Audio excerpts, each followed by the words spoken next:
Okay, let's do another reading. Still Friday the 13th.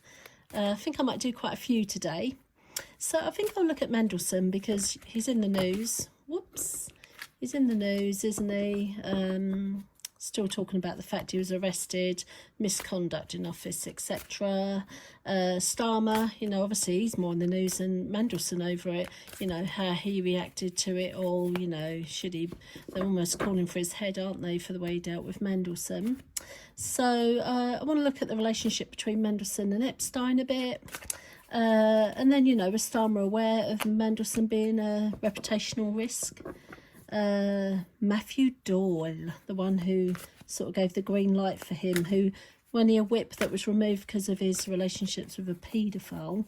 Is there a paedophile problem in government? I want to know. Also, why did the number 1 ask for daily checks? Sorry, number 10 asked for daily checks on Mandelson. What's going on there? Why did number 10 need daily checks on Mandelson? That suggests that there was a mistrust there. Also, how egotistical is Mandelson? Refused to resign, didn't he? He's one of those. He called Epstein a charismatic criminal liar. I mean, Mandelson's that as well without the charisma. Is that his true faults? Because that was after he was found out. I think he loved Epstein actually, but is he just trying to save face saying that? We'll have a look at that. He was arrested for misconduct in office. Are there any seedier crimes to uncover there? And then we'll look at, he accepted payments from Epstein. What else is going to be exposed? We'll have a little look at that. So I've shuffled the cards. I've asked for love and light. Disclaimer, we're hypothesising using the cards. Please do not take literally. Okay, so we'll start with the first question. What's the relationship between Mandelson and Epstein? Oh, nice stable one. Look at that, stability. Let's zoom in. Bit of stability there, isn't there? Let's move them slightly. Yeah, we got the card of stability here. There you go. So, nice money business between each other as well. It's built on stability, money.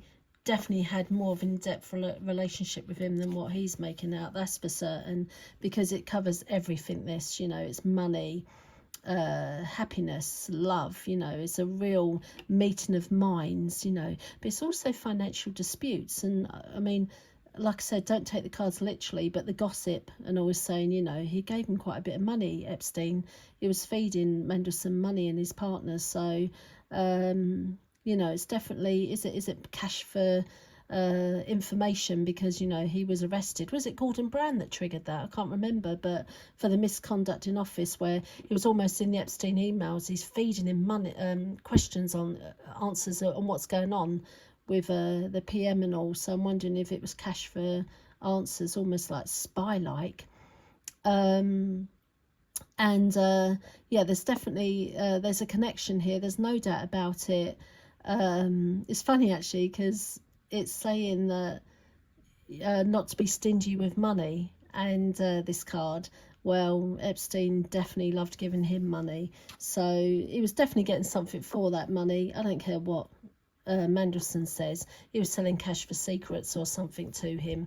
I'm not saying anything huge, but certainly to do with business and all. He's trying to find out Epstein, like he felt like he had a hotline to the government, and it was through Mandelson. So I'd say their relationship was quite financial, very financially beneficial. He paid for him to travel to loads of times, didn't he? He paid for his flights and all. So there was a financial relationship there, as this is saying. Very stable one. That would have continued no matter what he says. That would have continued had Epstein not been, let's face it, murdered in prison. He would have kept that going for as long as he could, that cash for questions and all. And it's not just cash there, because it can be the card of contentment and all. So he respected Epstein as well, which is really worrying, how we could put someone in a position of power who respected a man like that. I mean, that says it all about politics, doesn't it? But what about Starmer? Was he aware? Because apparently he didn't even speak to him before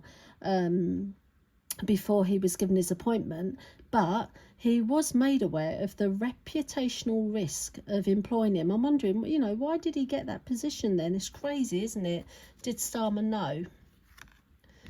Well, he's got a battle here, hasn't he? So, the cards are suggesting that he knew, but for some reason, this is a work battle as well. He couldn't just say no. It's almost like, what do you mean he couldn't say no? He's the Prime Minister. He's in control, isn't he? But it's a stubbornness and egos. And that Mandelson, I mean, he wouldn't resign or anything. He's a right ego, he is.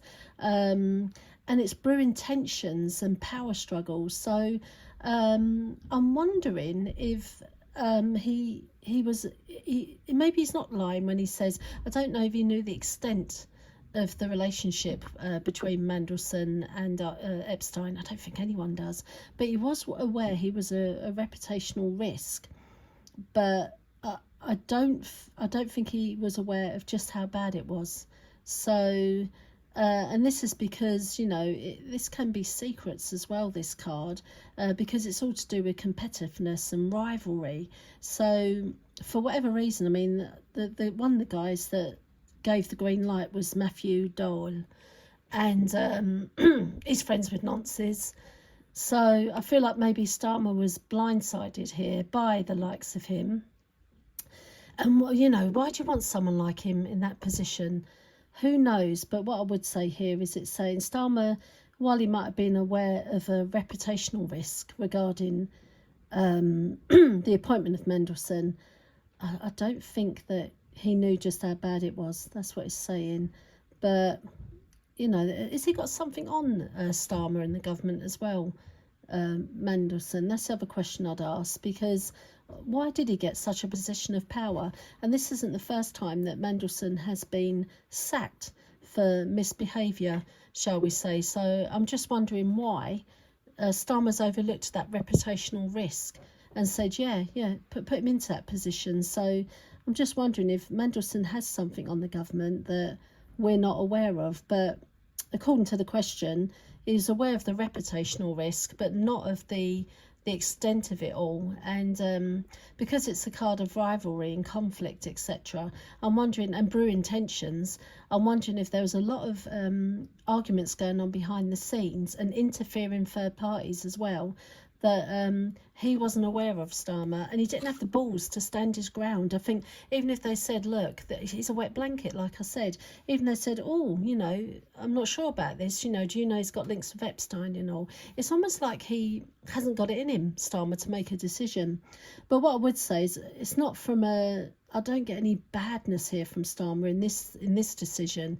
It's just incompetent, and he let other people make the decisions, and the other people making the decisions were ones like that Doyle, who's friends with nonces and had to have his whip removed or something, didn't he? So that's great. So we're talking about him anyway, so let's stay on that. Is there paedophile problems in government? Because we've got Mandelson there, and I'm not going to say, I'm only going to talk about what he's been accused of, like the misconduct in office, but come on, he's hanging about with someone like Epstein. You don't hang about with people like that unless you've got similar tendencies. So, is paedophilia a problem in government? Because, he's got close relationships, or did have, with Epstein. People that are approving of him have got relationships with nonces. What's going on here? I mean, this is the card of all its prosperity. It's almost like, are you a paedophile? Yeah, you'll prosper in government, and it's all about ambition, and it's also divine intervention. So what I would say is that, and bonuses, this card is. So it's almost saying, are you a nonce? You get a bonus. Like, what is going on in government that we've got these sorts of people in positions of power and people vouching for them, that are friends with people who keep indecent images of children on the computers? No, I mean, that's what the Matthew Dole, apparently, that the link there is that he was friends with someone that did that, and he was director of communications. So if you've got someone like that who doesn't have a problem of being friends with such seedy characters, you can only think, you know, is government overrun with paedophilia problems? And my God, if it is, you get rewarded for it, apparently. So that's very disturbing. So, you know, why did number 10 ask for the daily checks on Mandelson? You know, what were they afraid of there? Well, they felt that they had more strength in the situation if they kept an eye on him. This is what it's saying. And, you know, why would they ask him? That's the bit I don't get. Why would someone say, yeah, you need to keep an eye on him? I mean, the mere fact they're saying, keep an eye on him, welfare checks and all, well, that's to put them into a strong position, isn't it? So they can, because it's the power here and the strength, and it's ego again. So, you know, it's literally saying, oh yeah, we know he's dodgy, and what we'll do is we'll keep doing daily checks on him to make sure he hasn't crossed the line and all, and that will put us into a position of power. So, and this is the card of your patience being tested by people's actions. So, and it's old insecurities. I really feel like Mandelson has got something on the government. I don't know what it is, but his behaviour, they knew about it. Now, Starmer, I think, knew he was a reputation risk, but I don't think he realised how bad it was. But even then, like, someone gave the order to keep daily checks on this man, which means they didn't trust him, yet they still put him into a position of power. What does Mandelson have on them? Because he's been fired before. This isn't the first time for misconduct. And here we are again. He was put into a position of power, friends with a paedophile, a financial relationship there. You know, why is he allowed to be put into these positions? You know, so quite basically the cards are saying number 10 put a daily welfare check on Mandelson for strength reasons, to make sure they were in a position of strength watching him, to keep an eye on him, because they didn't trust him. They didn't want to be in a weak position. So they thought, right, we'll need to keep a daily check on him, which is so disturbing. It means, what is he up to that they had to do that? But that's why they did it, so they could be ahead of it all. So to put them into a position of power. Why employ him in the first place? I suppose another question is, how egotistical is Mandelson? You know, he refused to resign. I mean, look at him.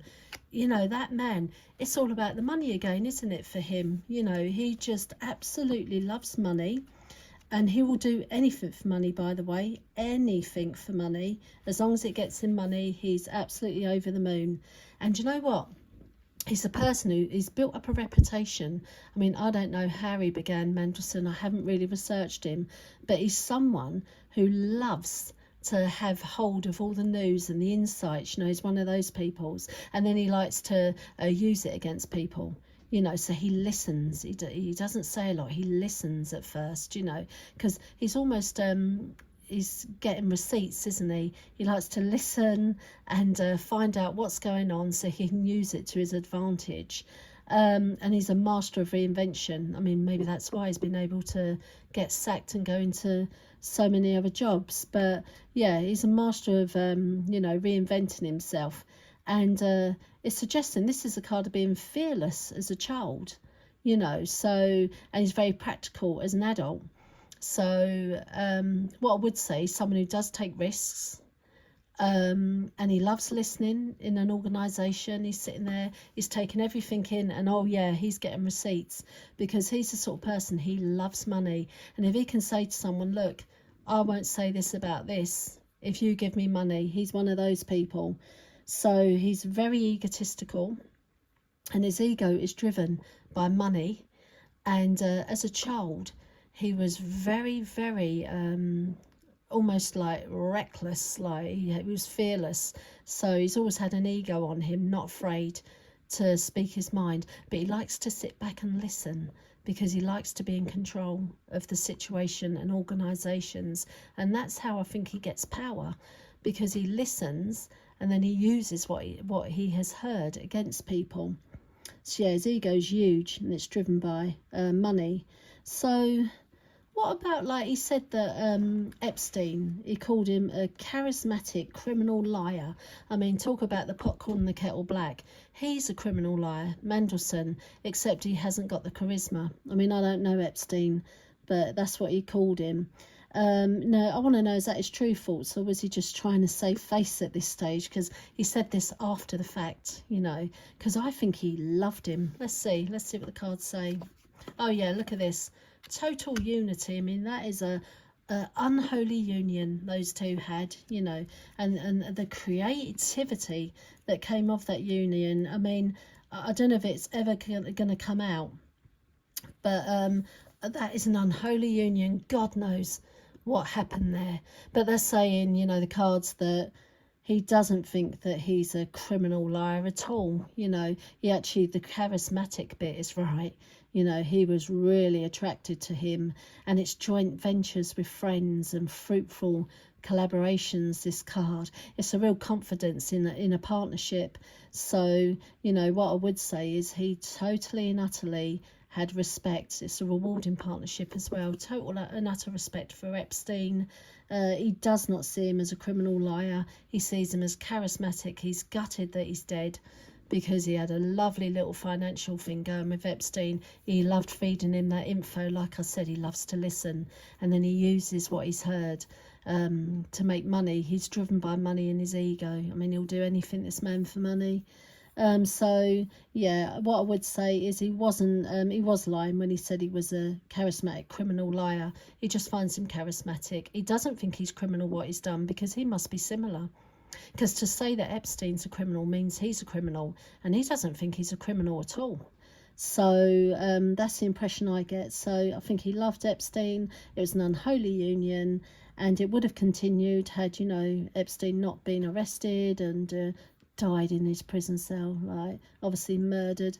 You know, that would have gone on forever, that unholy union. So, and God knows what will come, what else will come out regarding his relationship with Epstein. So we know he was arrested for misconduct in office, and I think Gordon Brown might have triggered that arrest. But, you know, are there any seedier crimes to uncover regarding him? So we've got the card of friendship here. So yeah, there's something going on. I was just mentioning his unholy union with Epstein. So what I would say is, you know, that there's probably more to come regarding him, and it's probably via friendship. So, and this is all about being invited to parties. I mean, God knows what sort of parties that Mandelson's been to. But what I would say is that, you know, this is all about relaxing, you know, letting your hair down. These are parties, and I do get the impression that there's probably more to come, more crimes to come. Now, what kind of crimes they are, I don't know, but this isn't money crime, is it?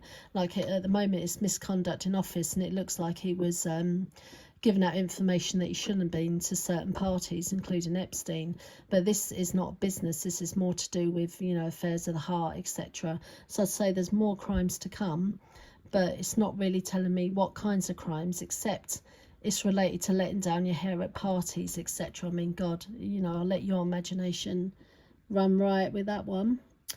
And then the final card I think we'll ask about is he accepted payments from Epstein, Mandelson, but, you know, what else is to be exposed regarding this relationship with Epstein? You know, is this at the end where, you know, you've got the emails between them and all, and we know that he paid for him for flights and he's given him money and all, but, you know, is it really, is that where it's going to end, or is there still more to uncover from this? So once again, I haven't got a business card here. It's more to do with affairs of the heart, isn't it? And this union, and, you know, stability within it. So, oh God, you know, and this is linked to a prince or princess. So God, I mean, is Andrew and him? Is it, because this is all about partying and reunions, etc. So, but it's also the card of a happily ever after. I mean, I don't know what goes on in the minds of these people. But he accepted payments for something from Epstein. And, you know, is there more to be exposed? Yes, probably. You know, if we're looking at reunions and all, I think there is going to be more in the news regarding this. But what sort of, what shape that will take hold of, I don't know. But I think the business revelations are going to be set aside, because this isn't business. This is all about parties, unions, letting your hair down. So I think we're going to be finding out more about that kind of behaviour. And it is weird that, you know, this card is the card of a prince or princess. I wouldn't be surprised if we find out something between Prince Andrew, Epstein and Mandelson coming out. The mind boggles regarding all of that. So that's the 8 questions. I think Mandelson, I mean, also they rushed that process, didn't they, to get him into that position. So it's all very weird. I think that he's definitely got something on the government. I don't know what it is, but I think he's got some sort of power, because he has been sacked from positions a few times, and yet he just keeps coming back. In fact, he'll probably come back again after this, because this can be a card of, you know, prosperity and all as well. So even I think if the cards, if the media exposed that, you know, he'd have a freeway with Epstein, Prince Andrew, you know, I think he'd still be bloody put into a position of power in government. Like, what does he have on them? That's what I always think about, you know, why are people vouching for this man? But he's definitely a listener. He loves secrets, and he's driven by money, his ego. So it'd be very interesting to find out what happens next. But according to the cards, anything that starts to come out now, I think the misconduct in office is going to take a back seat for a while. And we're now looking at parties, reunions, letting your hair down. Is there more to come out regarding that? And then obviously the prince is in here, so we'll see. Okay, I'll leave it there. Take care. Bye.